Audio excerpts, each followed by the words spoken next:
Welcome back. Welcome to Beyond the Cookbook. I'm Natasha and welcome back to my kitchen. I know we've been kind of gone for a while. We took a break in the summer, but the weather is getting cold now. We're back to our regular schedules, so bringing you videos is going to be a lot easier, and we're going to do it every week like we promised. So for this first video, I'm going to do schnitzel. And schnitzel is cutlets that are breaded, so meat cutlets that are breaded. You can have pork schnitzel, chicken schnitzel, or veal schnitzel. But for today we're going to have pork, and I went to the butcher this morning and I asked them to slice some pork loin for me. So here it is. There's about a pound here, maybe a pound and a little bit. So what we're going to do is we're going to bread it, but before we bread it, we're going to pound it, and I'll show you how I do that, okay?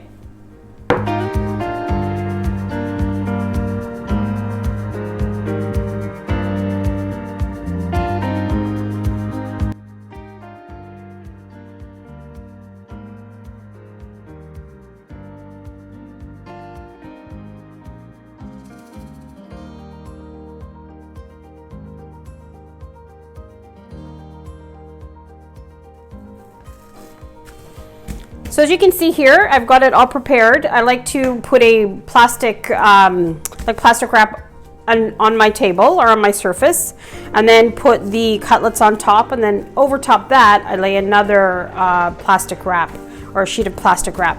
And that's gonna minimize the mess that comes from that.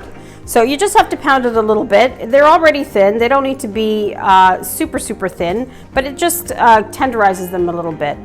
And again, we're going to use the flat part of it, not the one with the spikes. Okay, so here we go. It's going to get loud.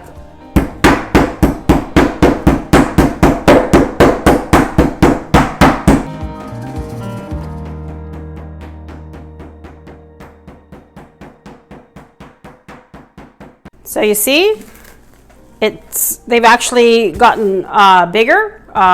This gives you a bigger surface to use for the breading, and it's just so good. Okay, and we're going to just continue to do that. Okay.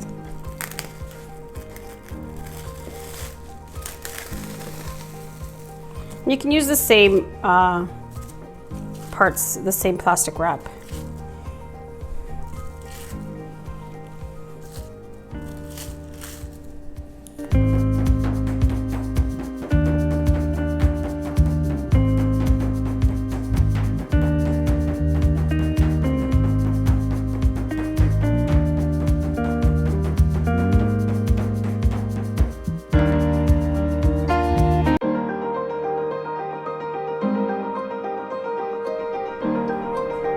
So the ingredients you're going to need to make these breaded cutlets obviously are the cutlets. You're going to need some flour, some regular all-purpose flour, nothing fancy, some breadcrumbs, and as usual, I think you've seen this before, I like to use the Italian seasoned breadcrumbs. There's two flavors here simply because I ran out of one, and the second one that I had wasn't the same, but it's going to be fine. And then you're going to need some eggs and a little bit of water, salt and pepper to taste, and I'm going to put actually some spices in with the flour because it is just flour. I'm going to put some thyme, smoked paprika, and some garlic powder, and of course salt and pepper. Okay.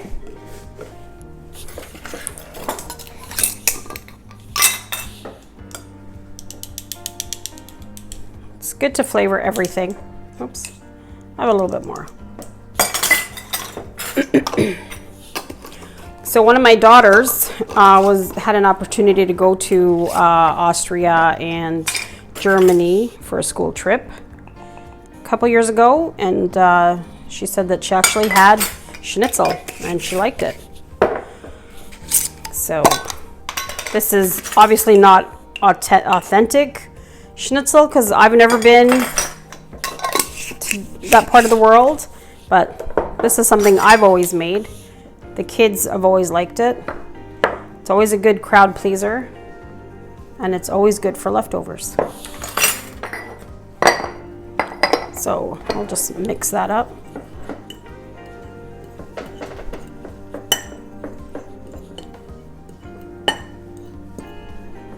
Okay, looks good. And then we'll have to break the eggs. So I have 3 large eggs here. You might need more or less depending on how many you're going to make. So we're going to start with 3 and see what happens.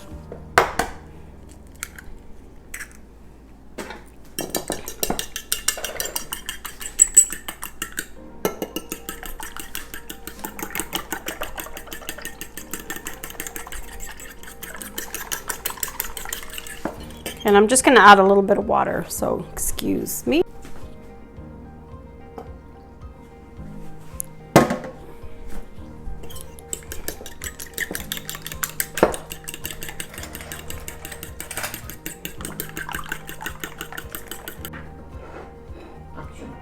Okay, so this is our dredging station. So we have the flour, the eggs, and the breadcrumbs. So go into the flour first and try to use both your hands. You don't want to have gross stuff on your hands. So shake off the excess, put it in here. Whoops, I'll use this hand. Again, shake off the excess and then into the breadcrumbs.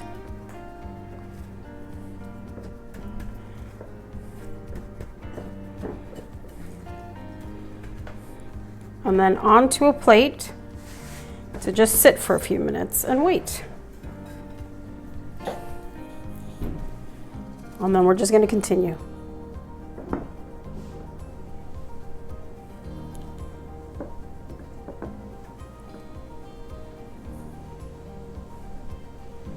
I've done schnitzel with turkey breast as well.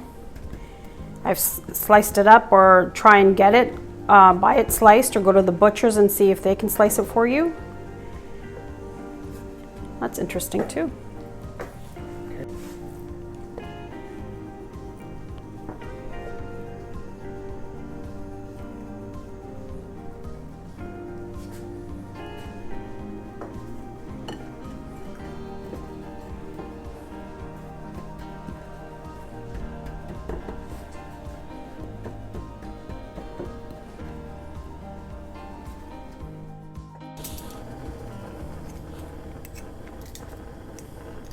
So here's our schnitzel, ready to, it's all breaded. It's been sitting for a few minutes just to kind of like absorb the breading. And I'm warming up some vegetable oil. You want an oil with a high heat point and flavorless. So vegetable oil is the best. So we're gonna start. And you hear that sizzle.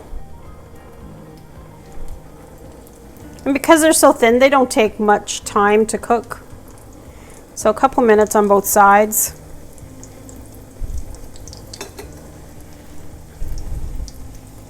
And while we wait, I think now would be a great time for you to subscribe and share our video with all your friends, and leave a comment at the bottom and let us know what you think. And give us some ideas and some suggestions. Look at those nice crispy edges. It's getting there.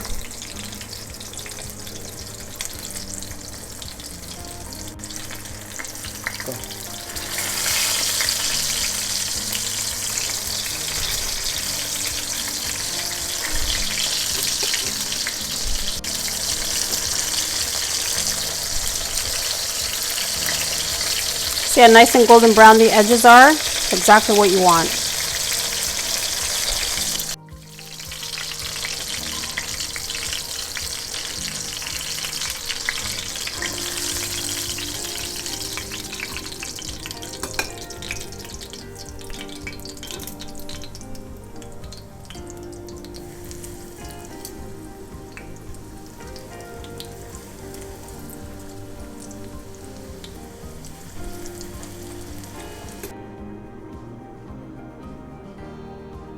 So here's the end result. Here's our schnitzel, all nice and golden brown and crispy. And it didn't take very long at all. Most of the work is obviously in getting it prepared, setting up the dredging station, getting the meat tenderized and all of that, and then the cooking takes no time at all. So here it is, and I often serve it with mashed potatoes on the side and gravy and obviously vegetables. So we're going to taste it, see how it is. See how it's nice and cooked through. Didn't take long to cook, obviously, because they were thin.